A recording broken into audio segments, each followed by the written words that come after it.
Да се определат правилото и доменот на композицијата f крупче g и g крупче f. Ако f од x е еднакво на квадратен корен од 9 минус x на квадрат, додека g од x ни е дефинирана со оваа функција и при тоа оваа функција е еднаква на најмалиот цел број поголем или еднаков од x. Значи најмалиот цел број, да не го препишувам тоа, најмалиот цел број поголем или еднаков од x. Ако го земеме бројот 2.1, оваа функција ќе ни даде број, треба да ни даде број кој што е поголем од x, треба да имаме цел број поголем од 2.1 и тоа да биде целиот број кој што е најмал. Во случајов е 3. Кои се цели броеви поголеми од 2.1? Тоа се целите броеви 3, 4, 5, 6 и така натака. Најмалиот од нив е бројот 3.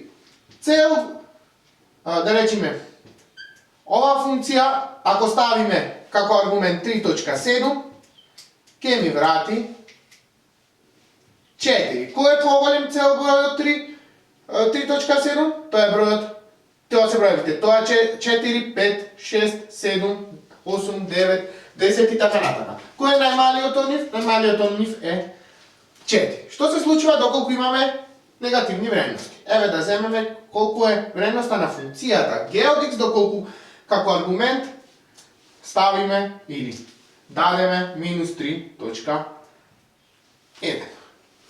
Кои се поголеми цели броеви од минус 3.1?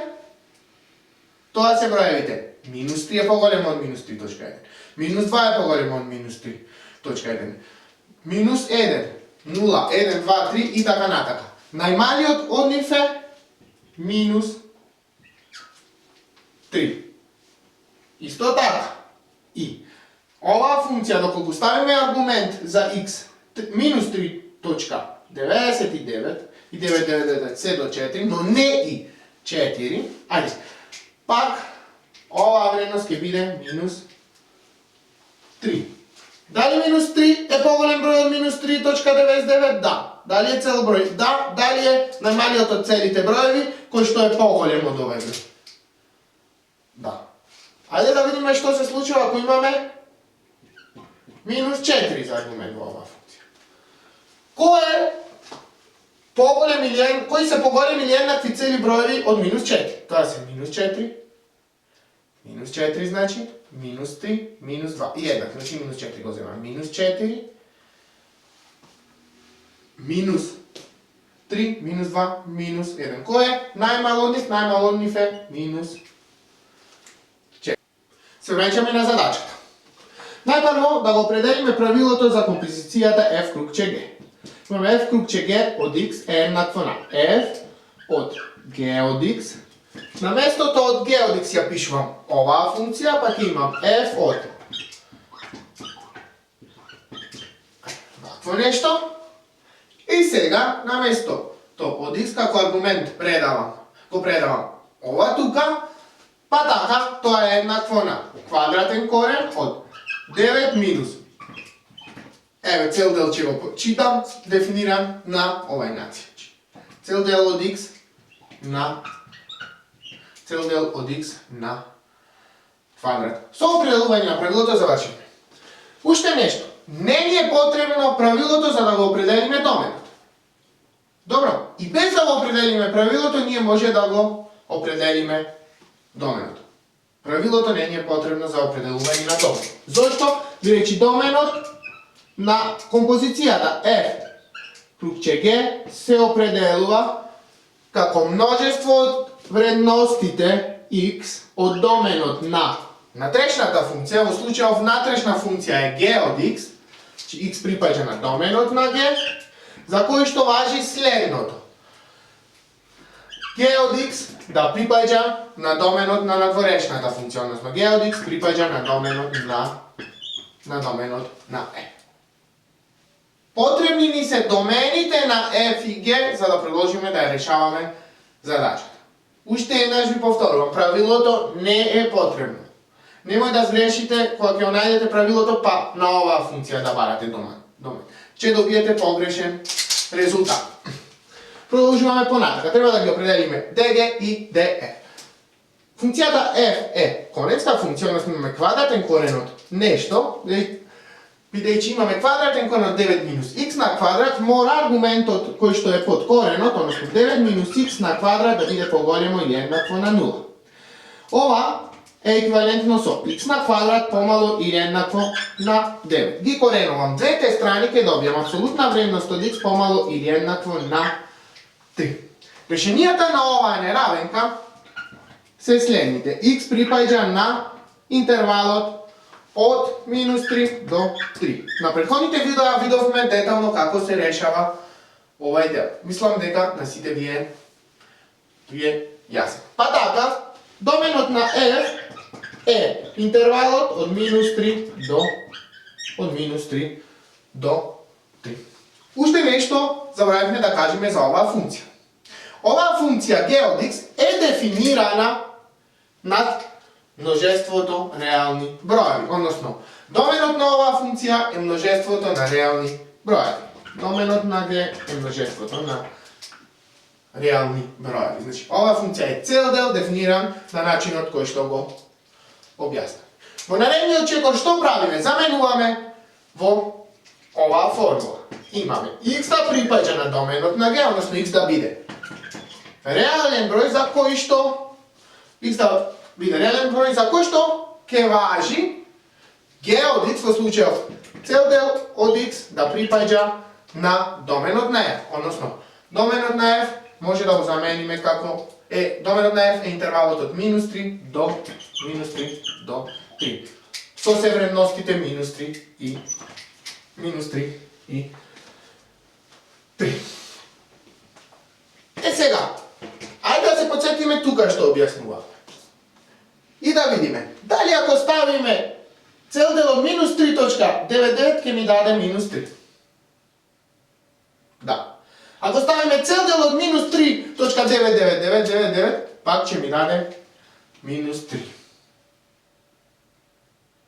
Ако ставиме цел дел од минус 3.1, пак ќе ми даде, пак ова ќе припаѓа на ова интервал.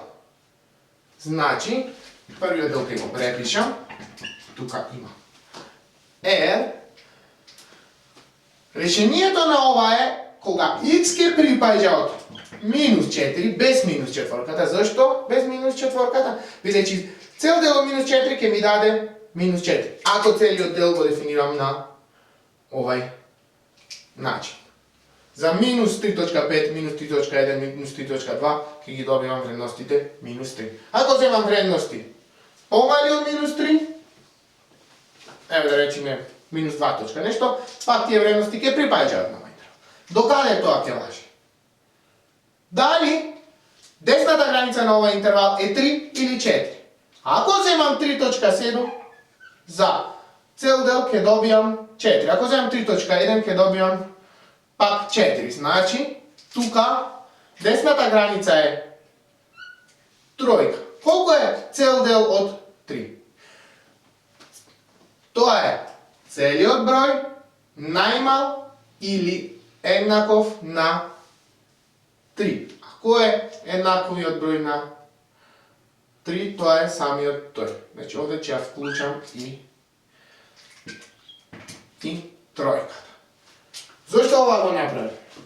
Ако земам вредности за 3.7, 3.5, поголеми од 3, помеѓу 3 и 4, секогаш ќе добивам за целиот дел вредност 4. Па затоа одам до тројката, кога станува збор за позитивните броеви. И конечно, ова множество кој интервал го означува? X да биде реален број, за кој што ќе важи дека ќе припаѓа на интервалот од минус 4 до 3. Па тоа е само интервалот од минус 4 до 3 со си вредноста 3. Конечно, доменот на композицијата f крупче g е интервалот од минус 4 до 3.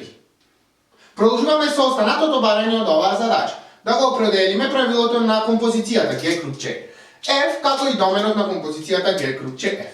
За таа цел ќе ни бидат корисни или потребни доменот на f и доменот на g, кои што ги определивме во минатите чекори на оваа задача. Затоа ги запишав тука. Најпрво ќе го определам правилото g крупче f од x. Во овој случај имаме g од f од x, на местото од f од x ќе го заменам правилото за f од x и ќе имаме g од квадратен корен од 9 минус x на квадрат. Како аргумент на функцијата g од x, сега го проследувам или го даваме квадратен корен од 9 минус x на квадрат. Па така, во овој случај ќе имаме цел дел од квадратен корен од 9 минус x на квадрат. Продолжуваме со определување на доменот на композицијата g крупче. Доменот на композицијата g крупче f ги содржи сите x-ови од доменот на внатрешната функција. Во случајот доменот на внатрешната функција е df, значи сите x-ови кои што припаѓаат на доменот на f, за кои што важи дека внатрешната функција, односно функцијата f од x, предноста на внатрешната функција f од x ќе припаѓа на доменот на надворешната функција, во случајов тоа е dg. Во наредниот чекор